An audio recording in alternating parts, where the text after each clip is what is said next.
Saludamos a nuestra hermana Margaret por la linda historia de Azarías, Misael y Ananías. Eh, Me lo sabía como por Sadrach, Mesach y Abednego, los nombres que le puso el rey. Vamos a continuar con una parte especial que viene directamente desde Cañete, si no me equivoco, por nuestro hermano Agustín.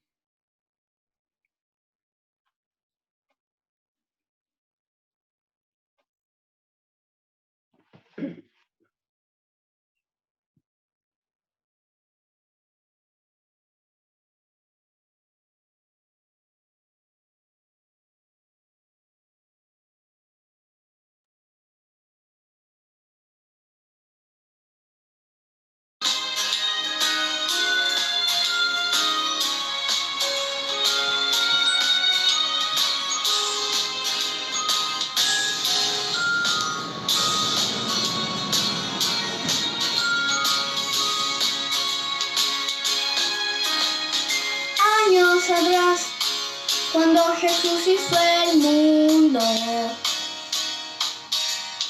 Él apartó un día muy especial, y desde ahí un monumento eterno no tiene fin, pues por los siglos será. El sábado es un día especial, en él puede mi alma descansar. Llegar a la casa de Jesús me llena de gozo, cantar alabanzas al Creador, oír que la cruz por mí murió, me nace decir de corazón: Jesús, yo te amo.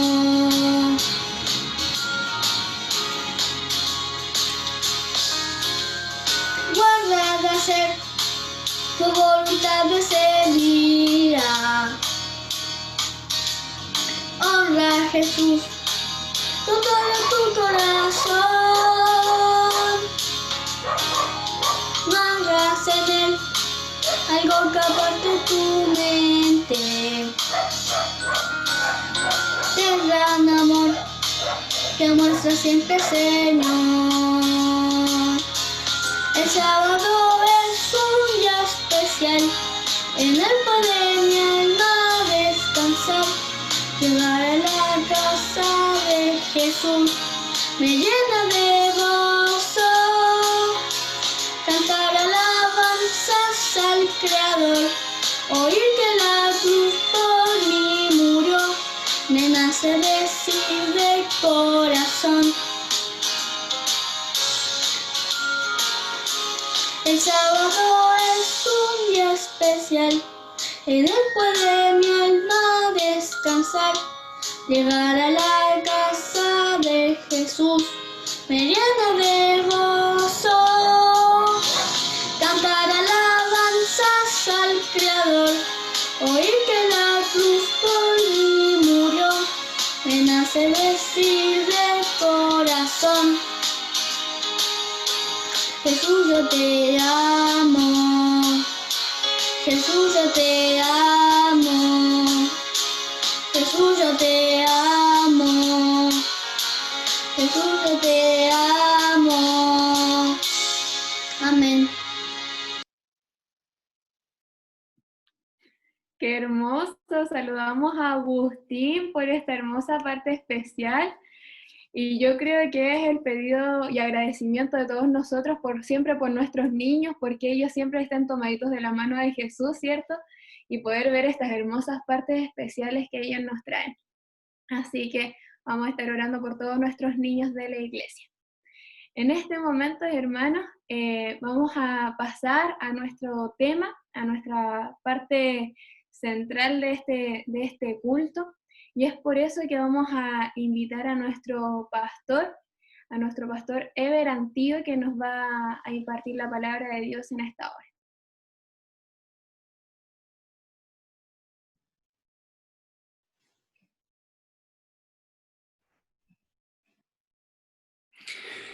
Muy buenos días y un feliz sábado, estimados hermanos. Este es un sábado muy especial. Además de ser el Santo Sábado del Señor, es el Día Mundial de Conquistadores, donde se celebran 70 años del Club de Conquistadores. Por eso ustedes me ven hoy día con parte del traje de gala de Conquistadores. Así que saludamos. Maranata, Cristo viene, ¿verdad? Excelente, muy bien. Estoy contento de poder acompañarles en esta mañana de Santo Sábado, un sábado diferente. Hoy acá en mi distrito, nuestros conquistadores están tomando parte en las actividades, así es que pude tener el espacio para acompañarles con el mensaje en esta hora. Bien, vamos a ir al mensaje propiamente tal que hemos titulado Sacerdotes versus Profetas.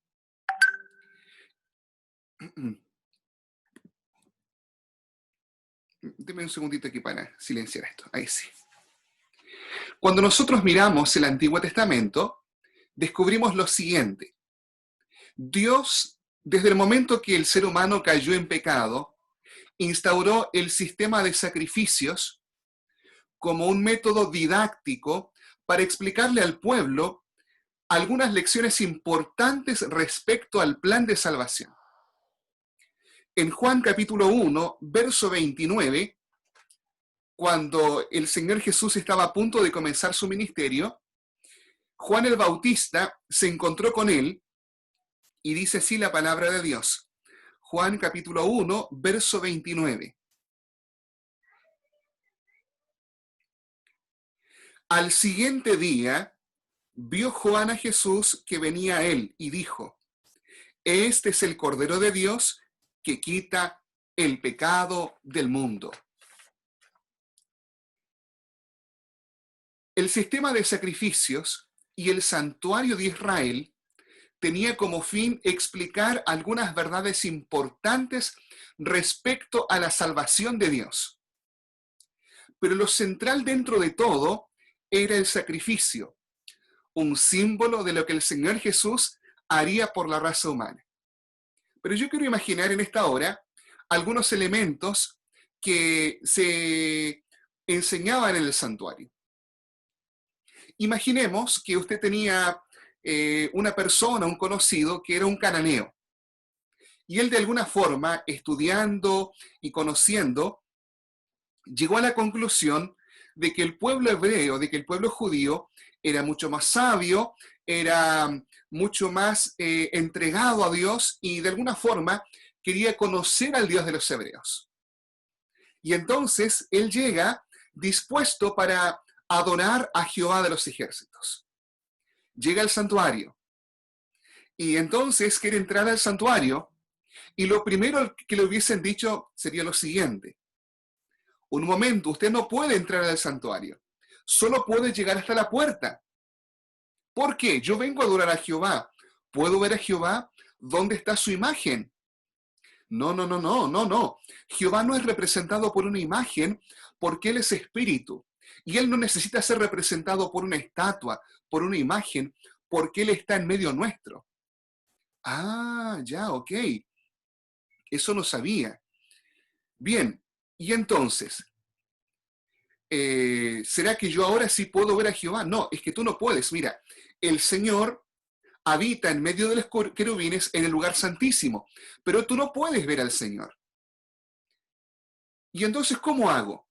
¿Cómo yo hago para acercarme a Dios? Tú debes llegar con un sacrificio. Entonces, esa primera lección que la persona aprendía era acerca de la santidad de Dios. Dios es un Dios santo. Y hay una barrera, hay un muro, hay un abismo que nos ha separado de Dios. La segunda gran lección que nos enseñaba el santuario era que como Dios es santo, yo soy un pecador y como pecador no me puedo acercar directamente a Dios. Necesito de algo, de alguien. Y entonces podría haber pensado, bueno, si mato un corderito, derramo su sangre, ¿ahora sí yo puedo ver a Dios? No, tú todavía no puedes ver a Dios. ¿Ves a ese hombre vestido de blanco? Es un sacerdote. Él debe tomar tu sangre y entrar al santuario y orar por ti, porque dado que somos pecadores, no podemos ver a Dios. Entonces el santuario nos hablaba de un Dios santo, pero también nos enseñaba de que somos pecadores y que el único camino de regreso es mediante el sacrificio de otro, mediante el sacrificio que iba a hacer el Señor Jesús por ti y por mí. Pero había una lección importante. Yo no sé si ustedes alguna vez han visto matar a un cordero, tal vez en el campo, o tal vez si ustedes fueron a algún lugar donde había alguna celebración. No vamos a hablar un poquito de Reforma Pro Salud, pero solamente para el ejemplo. Y estaban preparando un asado de cordero, y el cordero estaba vivo. Es impactante ver morir un corderito. Yo recuerdo cuando niño varias veces vi morir corderitos, y con mi hermano le hacíamos cariño, tocábamos sus orejitas, porque estaba amarrado. Y el pobre animal sabe que va a morir. Cuando lo amarran, comienza a balar, y uno puede ver su cara de susto, de miedo, de pavor, cuando la persona que lo va a matar llega con el cuchillo. Cuando ese cuchillo se hunde en su yugular, y él comienza a estremecerse, y comienza a balar aferrándose a la vida.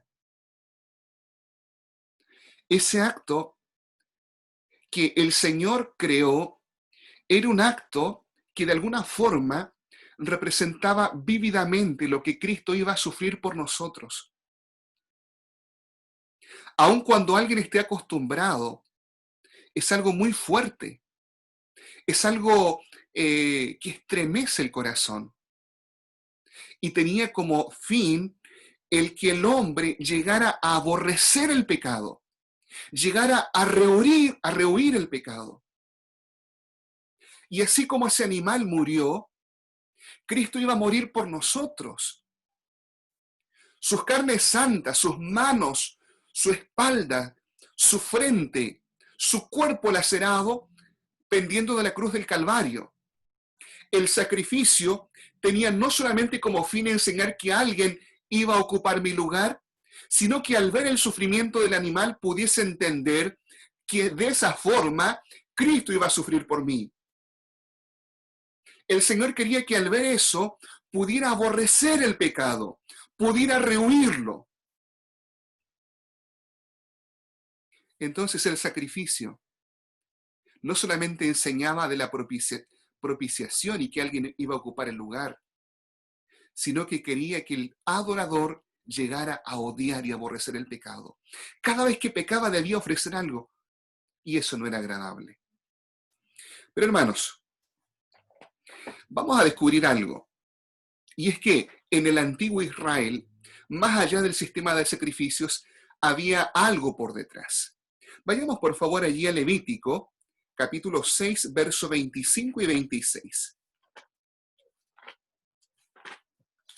Levítico capítulo 6, versos 25 y 26. Levítico 6, versos 25 y 26.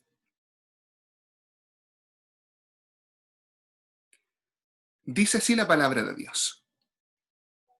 Habló Jehová a Moisés y le dijo: diles a Aarón y a sus hijos que esta es la ley del sacrificio expiatorio. En el lugar donde se degüella el holocausto, será degollada la ofrenda por el pecado delante de Jehová. Es cosa santísima. La comerá el sacerdote que la ofrezca por el pecado. En lugar santo será comida, en el atrio del tabernáculo de reunión. Ojo aquí. Casi siempre se nos ha enseñado que cuando alguien pecaba, se colocaba el animal sobre el altar del sacrificio, se quemaba y el sacerdote tomaba la sangre y la llevaba al interior del santuario y la asperjaba hacia el velo. Pero no siempre era así. Eso se hacía solamente cuando pecaba un príncipe del pueblo o cuando pecaba todo el pueblo. Pero cuando era alguien común y corriente del pueblo que pecaba, lo que el sacerdote debía hacer era derramar parte de la sangre al pie del altar, y esa sangre no era llevada adentro, sino que era el sacerdote quien quedaba con la carne. El sacerdote quedaba con la lana. Vamos tomando la idea. Entonces, ¿qué ocurre? Cada vez que un pecador común y corriente del pueblo llevaba un sacrificio para transferir ese pecado del animal al santuario, el sacerdote quedaba con la carne para comer y con la piel, y parte de la sangre era derramada. Por eso, en el libro de Oseas, en el capítulo 4, versículo 8, el profeta dijo lo siguiente. Ahí se entiende un poco más por qué dice así. Oseas capítulo 4, verso 8. Oseas capítulo 4, verso 8. Dice así: del pecado de mi pueblo comen, y en su maldad levantan su alma. ¿Por qué dice así la palabra de Dios? Porque cada vez que un pecador llevaba un animal, el sacerdote terminaba comiendo su carne y quedaba con la piel para sí mismo. Ese era el plan de Dios. ¿Por qué Dios creó eso? Porque los sacerdotes y levitas no tenían otra función sino en el santuario. Entonces, por eso Dios dejó el diezmo y también la carne de los sacrificios y la piel de los animales para que ellos se pudieran sustentar. Ese era el plan de Dios. Pero aquí viene lo terrible, hermanos. Este plan hermoso de Dios se pervirtió. Y en la época del profeta Samuel encontramos que ya se había desvirtuado. Vayamos por favor a 1 de Samuel, capítulo 2, verso 13. 1 de Samuel, capítulo 2, verso 13. 1 de Samuel, capítulo 2, verso 13 al 16. Observen bien qué era lo que ocurría. Dice así: y era costumbre de los sacerdotes con el pueblo que cuando alguien ofreciera sacrificio, mientras se cocía la carne, venía el criado del sacerdote, trayendo en su mano un garfio de 3 dientes, y lo metía en el perol, en la olla que sacaba del garfio. El sacerdote lo tomaba para sí. De esta manera hacían con todo israelita que venía a Silo. ¿Qué hacían ellos? Mientras el adorador traía la carne, se estaba asando allí, y para que no quedara completamente cocida, ellos venían y sacaban para el consumo personal. ¿Lo podían hacer? Claro que sí. Pero esto llegó a ser una costumbre, donde, si decimos de otra forma, hermanos, era un buen negocio que la gente pecara. Mientras más el pueblo pecaba, más sacrificios iban a traer. Y mientras más sacrificios el pueblo traía, más carne ellos iban a tener, más lana ellos iban a tener, e iban a tener más para sí mismos. Y uno comienza a descubrir que a medida que pasa el tiempo, el altar empieza a crecer. En el santuario, por ejemplo, el altar era cuadrado y tenía 5 codos de largo. 5 codos es la medida de la punta de los dedos hasta el codo, unos 45 centímetros. Es decir, aproximadamente unos 2,5 metros aproximadamente por lado. Pero ya en el templo de Salomón, el altar del sacrificio creció. Medía 20 codos, es decir, aproximadamente unos 10 metros. Y en el templo de Herodes, el altar era muchísimo más grande. Medía 30 codos. Entonces uno se da cuenta de que por un lado a los sacerdotes no les convenía que el pueblo arreglara su vida. Este plan hermoso del Señor se había desvirtuado, porque mientras más pecara el pueblo, más sacrificios iban a llevar. Y mientras más sacrificios llevaban, más comida, más piel iban a tener ellos para sí mismos. Entonces aquí se produce una pugna. El sacerdocio y el servicio del templo se había desvirtuado, porque los sacerdotes no estaban reprendiendo los pecados del pueblo. A ellos les convenía que el pueblo hiciera mal, porque mientras más mal hicieran, más sacrificios iban a traer. Es por eso que en esa época se levantan los profetas. Uno de los primeros fue el profeta Jeremías. Vayamos por favor a Jeremías capítulo 7. Jeremías capítulo 7, versos 1 al 4. Jeremías 7, versos 1 al 4.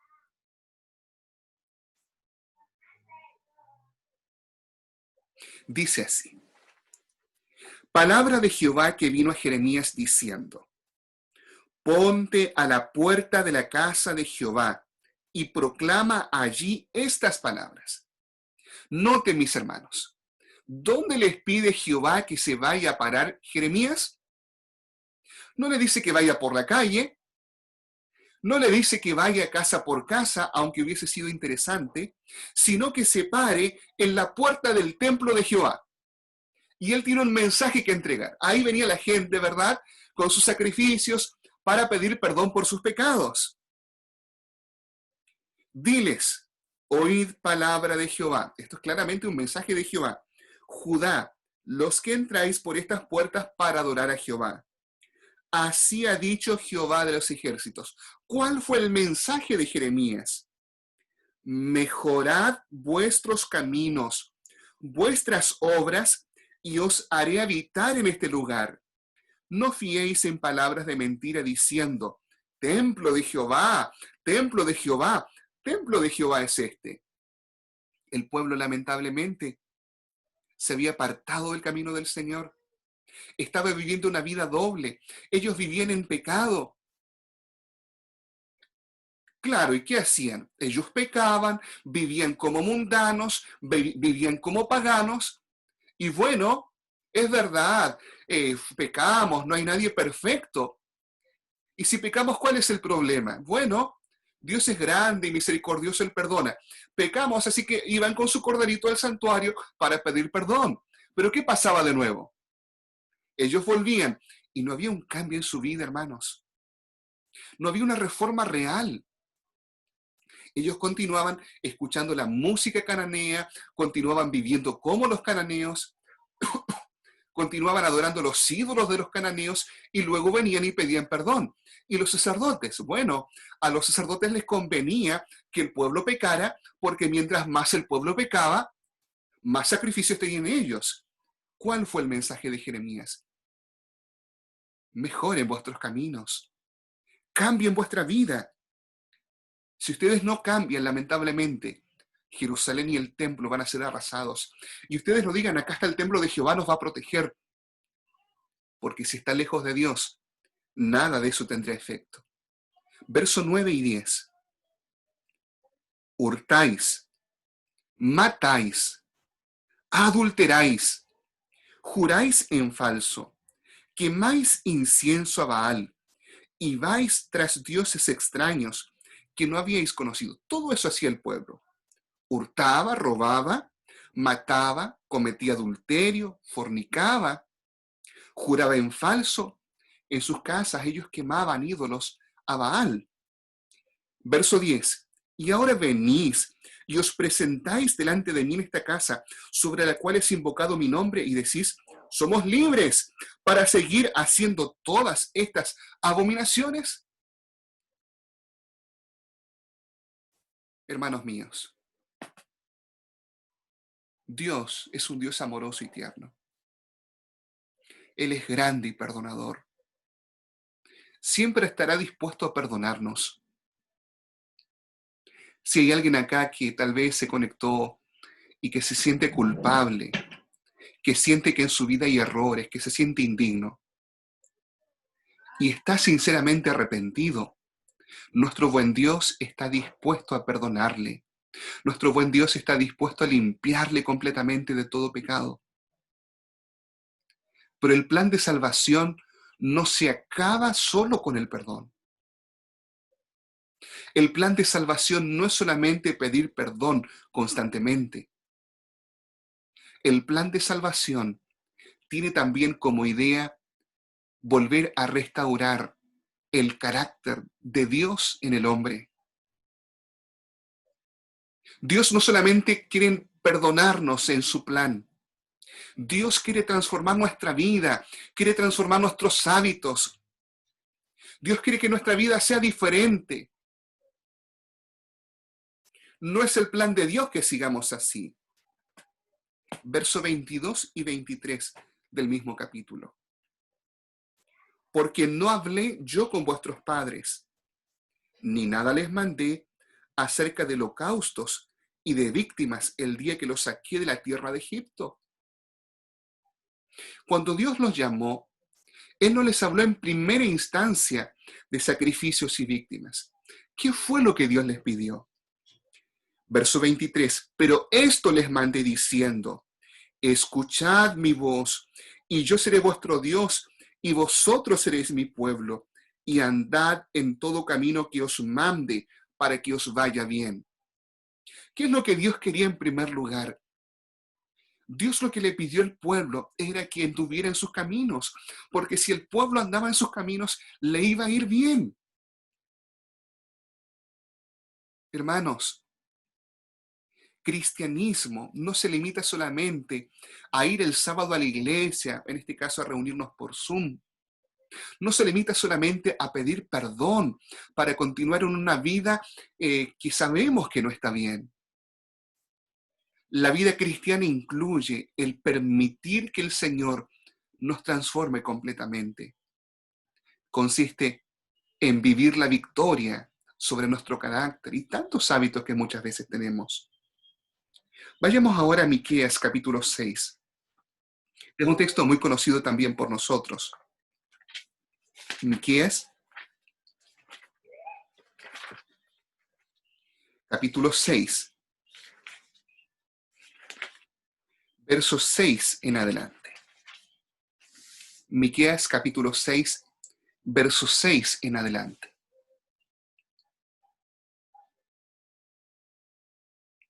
Dice así: ¿con qué me presentaré ante Jehová? ¿Cómo nos vamos a presentar? ¿Y adoraré al Dios Altísimo? ¿Me presentaré ante Él con holocaustos? ¿Con becerros de un año? ¿Se agradará Jehová de millares de carneros o de 10,000 arroyos de aceite? Dame mi primogénito por mi rebelión, el fruto de mis entrañas por el pecado de mi alma. ¿Qué espera el Señor de mí? ¿Que le lleve millones y millones de sacrificios para pedir perdón? ¿Eso quiere Dios de mí? ¿Que siempre esté llevando sacrificios? Verso 8, aquí viene el deseo de Dios. Hombre, Él te ha declarado lo que es bueno, lo que pide de ti. ¿Qué espera el Señor de mí? Hermano, hermana, ¿quiere usted saber qué espera Dios de mí? ¿Qué espera Dios de usted? Hombre, Él te ha declarado lo que es bueno, lo que pide de ti. Solamente hacer justicia. ¿Por qué acá habla de hacer justicia? De hacer lo que debemos hacer, hermanos, de hacer lo recto. Amar misericordia y humillarte ante tu Dios. En el hebreo siempre se deja lo más importante al final. Sin duda alguna, lo que Dios en primer lugar espera es que nos humillemos ante Él, pero que hagamos justicia. Cuando se habla de hacer justicia, se está hablando de hacer lo correcto, de hacer lo que Dios nos pide, de hacer lo que Dios nos manda. Es verdad, siempre la gracia de Dios va a estar disponible. No importa cuán horrible sea nuestro pecado, Dios está dispuesto a lavarnos y limpiarnos. Pero lo que Dios espera de mí no es solamente que yo esté llevando sacrificios, sino que luego del perdón yo comience a hacer justicia, comience a vivir una vida diferente, comience a hacer su voluntad. El salmista lo dijo así también en el Salmo 51. ¿Se acuerdan del Salmo 51? Que es el salmo que presenta David cuando pide perdón al Señor. Salmo 51. Vamos a leer algunos textos para tomar la idea. Salmo 51, verso 1. Dice así: ten piedad de mí, oh Dios, conforme a tu misericordia, conforme a la multitud de tus piedades. Borra mis rebeliones, lávame más y más de mi maldad y límpiame de mi pecado. Porque yo reconozco mis rebeliones y mi pecado está siempre delante de mí. David, luego de haber caído en adulterio y haber cometido homicidio con Urías Eteo, un hombre inocente, él escribe este salmo, confiando en la misericordia de Dios. Dios es muy misericordioso, es grande y poderoso para limpiarnos y transformarnos. Pero Él no solamente espera la misericordia y el perdón de Dios, En el verso 16 y 17 explica, porque no quieres sacrificio, que yo lo daría, no quieres holocausto. Aquí llama algo la atención. En el Antiguo Testamento no había sacrificio por el pecado abierto. Cuando alguien pecaba abiertamente y conscientemente, no había sacrificio. Por eso David dice, no quieres sacrificio, porque no hay un sacrificio que yo pueda ofrecerte, Señor. No quieres un holocausto de mi parte. Dios no había pedido un sacrificio cuando había un pecado abierto. Para ese pecado no había un sacrificio propiamente tal. Por eso David dice, no quieres sacrificio. Verso 17. ¿Qué esperaba Dios en este caso de David cuando él había pecado abiertamente? Los sacrificios de Dios son el espíritu quebrantado. Un espíritu quebrantado sinceramente. Al corazón contrito y humillado, no despreciarás tú, oh Dios. ¿Qué es arrepentimiento, hermanos? Arrepentimiento no es solamente tristeza por haber hecho malo. No es solamente avergonzarnos por hacer lo malo. En el sentido bíblico, arrepentimiento significa dejar de hacer lo que estábamos haciendo. Cuando la Biblia nos habla de arrepentirnos, no tiene solamente la connotación de llorar y decir, Señor, perdóname. Claro, uno puede llorar, ¿verdad? Sinceramente. Pero no es solamente eso, sino que involucra el apartarse del mal. Y lo que dice David, en realidad lo que Dios quiere es eso. Él nos otorga su perdón, pero Él espera que nuestra vida y nuestros hechos sean acorde con lo que Él tiene para nosotros. Yo sé que todas las iglesias en este tiempo están trabajando la actualización de listas, donde hay muchos miembros. Acá en Loncoche tenemos una gran cantidad de miembros que están alejados. 380 miembros en el distrito. Personas que un día estuvieron con nosotros y luego se fueron. Yo acá no quiero hablar ni juzgar la motivación de cada persona. Pero visitando una familia me encontré con una chica, ella era adventista. Fue mamita soltera porque estuvo conviviendo y tiene sus hijos. Comenzamos a estudiar la Biblia con ellos, están muy contentos. Entonces yo le explicaba y le decía, yo te animo a que regreses al Señor.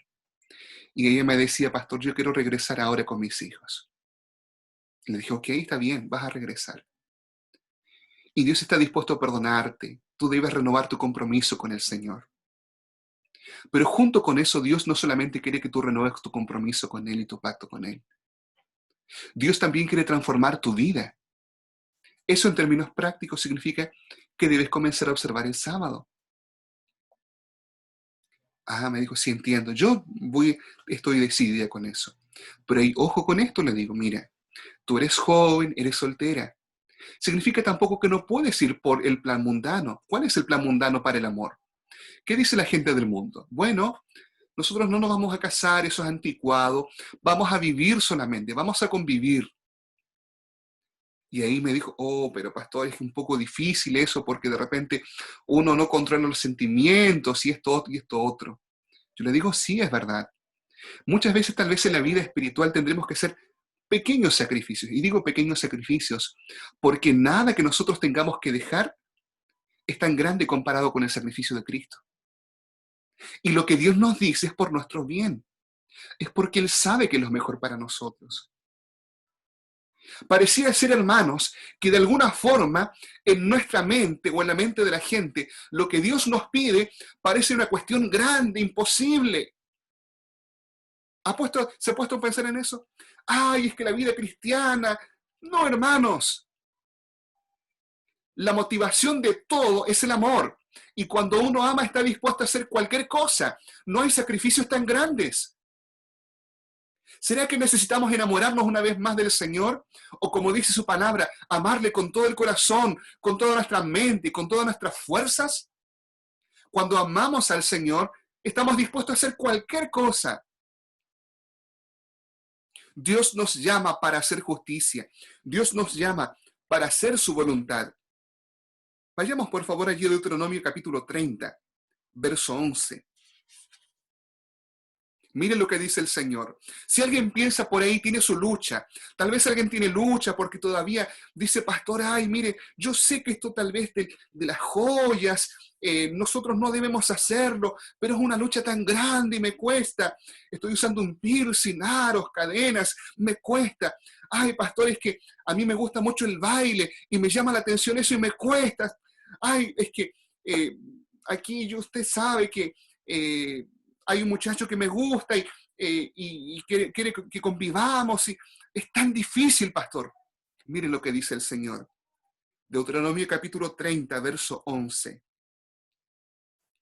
Porque este mandamiento que yo te ordeno hoy, que dice el Señor, no es demasiado difícil para ti, ni está lejos de ti.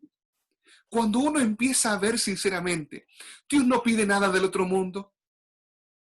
El Señor no nos pide que vayamos de rodillas subiendo una montaña. Y lo que Dios nos pide para nuestro bien no está en el cielo para que digas, ¿quién subirá por nosotros al cielo? Nos lo traerá y nos lo hará oír para que lo cumplamos. Ni está al otro del mar para que digas, ¿quién pasará por nosotros al mar para que nos lo traiga y nos lo haga oír a fin de que lo cumplamos? Pues muy cerca de ti está la palabra en tu boca y en tu corazón para que lo cumplas. El Señor no nos pide nada difícil.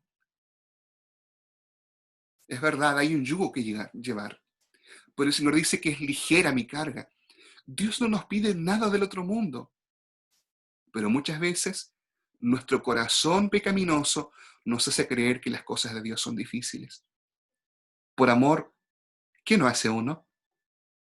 Yo he conocido jóvenes que por amor, aunque haya una tormenta eléctrica, van donde su enamorada. ¿Por qué? Porque la aman. Es por eso que en 1 de Samuel, capítulo 15, verso 22, y fue nuestra lectura bíblica, el profeta dijo así. 1 de Samuel 15, 22. Entonces Samuel dijo, ¿acaso se complace Jehová tanto en los holocaustos y sacrificios como en la obediencia a las palabras de Jehová?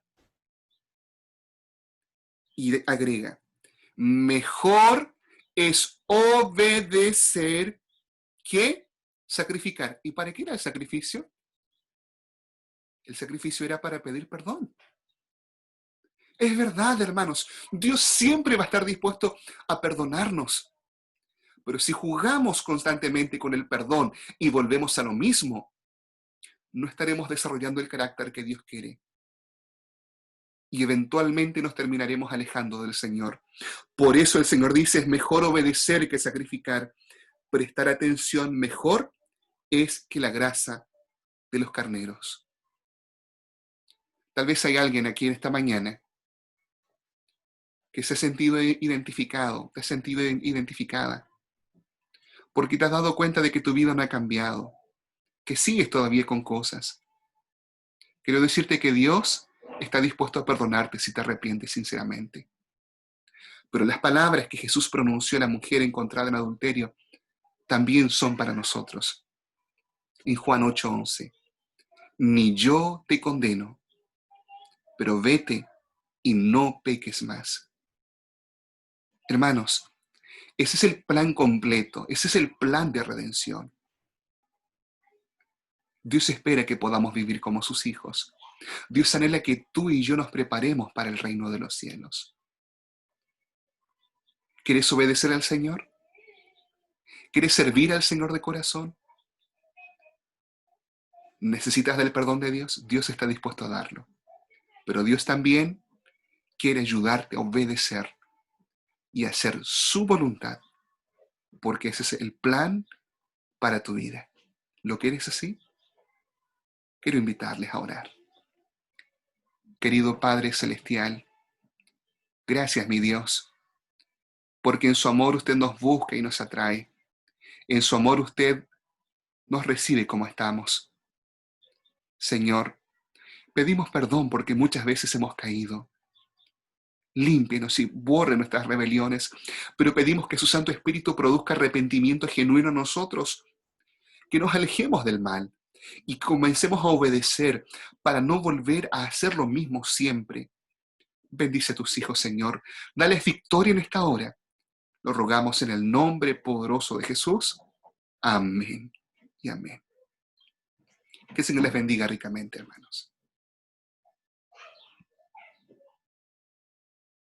Agradecemos primero que todo a Dios y por segunda parte a nuestro pastor Ever por el hermoso e importante tema que es sobre los sacrificios y también la obediencia. Para ir finalizando, vamos a cantar el himno número 490, que tiene por título Mejor que los sacrificios. Así que cuando se proyecte, los invito a cantar.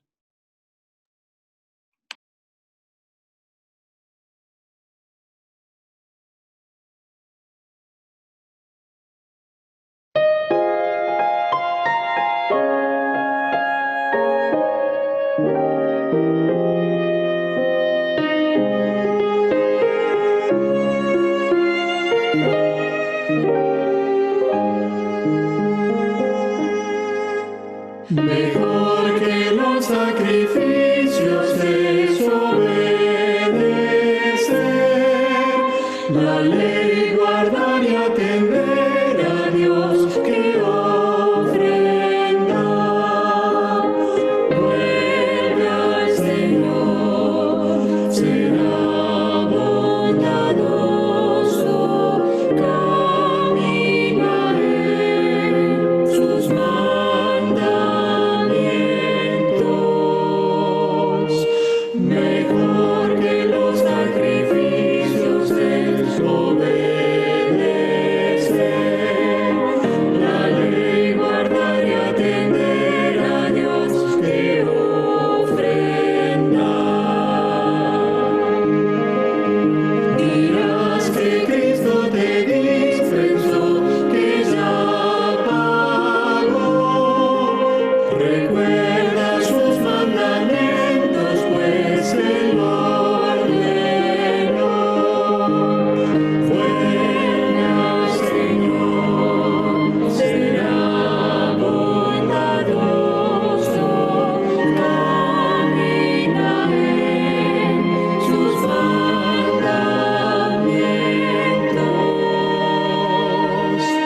Mejor que los sacrificios es obedecer la ley, guardar y atender a Dios que ofrenda. Los hacedores de la palabra vivirán. Es bueno oír y creer a Dios y obedecer. Vuelve al Señor, será bondadoso, camina en sus mandamientos. Mejor que los sacrificios es obedecer la ley, guardar y atender a Dios que ofrenda.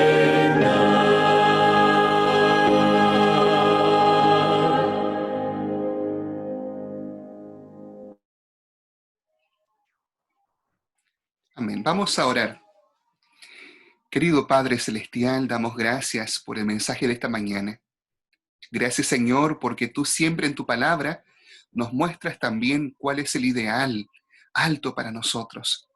Señor, si muchas veces hemos pensado que es difícil lo que tú nos pides, ayúdanos a entender que no es nada del otro mundo. Simplemente es algo simple y sencillo, hacer tu voluntad.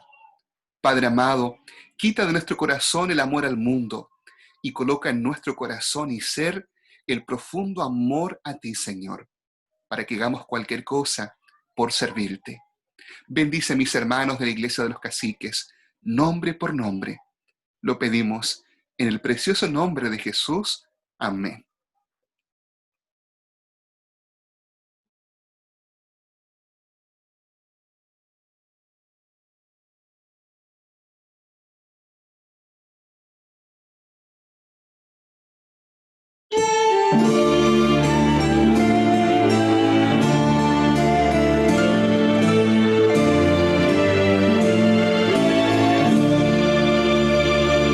Dios te dé su bendición.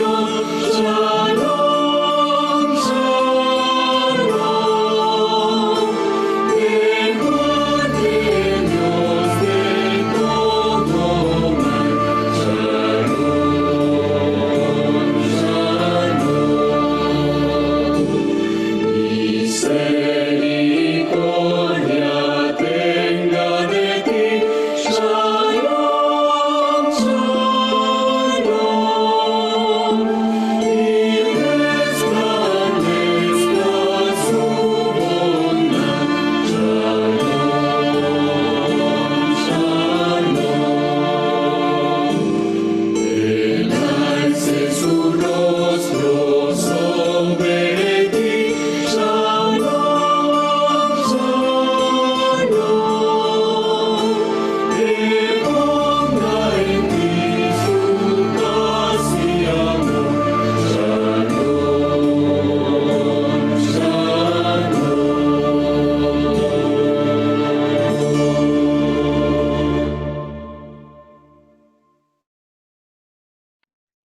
Queridos hermanos, que tengan cada uno de ustedes un muy feliz sábado. Les recordamos que a las 3 es el programa de los niños, la Escuela Sabática de los Niños, así que todos los niños a las 3 de la tarde se pueden conectar. Así que estén muy bien, pueden abrir sus micrófonos para que se puedan despedir también. Les mandamos un abrazo grande y que el Señor les bendiga mucho. Feliz sábado, hermanitos, para todos. Bendiciones para todos. Sábado. Gracias, Pastor Que tengan Ever. un lindo sábado. Gracias, Pastor Ever. Chao. Gracias. Saludos, hermana Patti Solís.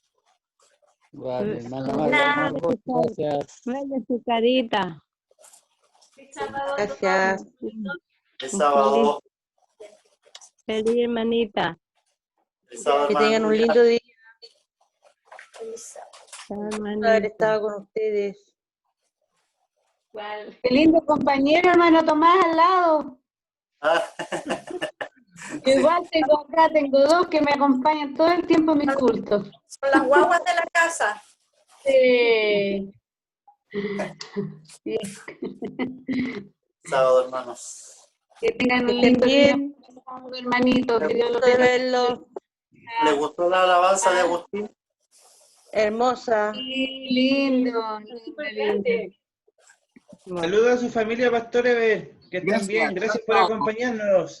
Sí, Chao. lo mismo le da las gracias al Pastor Ever. Muy lindo su mensaje, Pastor. Muchas gracias. El gusto de conocer al pastor. A Igual. ver. Un día vamos a ir a Loncoche, Pastor. Ese que- Pastor, Miren, voy a hablar con usted porque tengo una hermana mía para que la vayan a visitar en Loncoche. Bueno, ok. Ya. Nos vemos. Chao, chao. Agustín. Nos vemos. Chao, Chao. chao. Que Agustín. estén bien. Hola, Chao, hermano Daniel.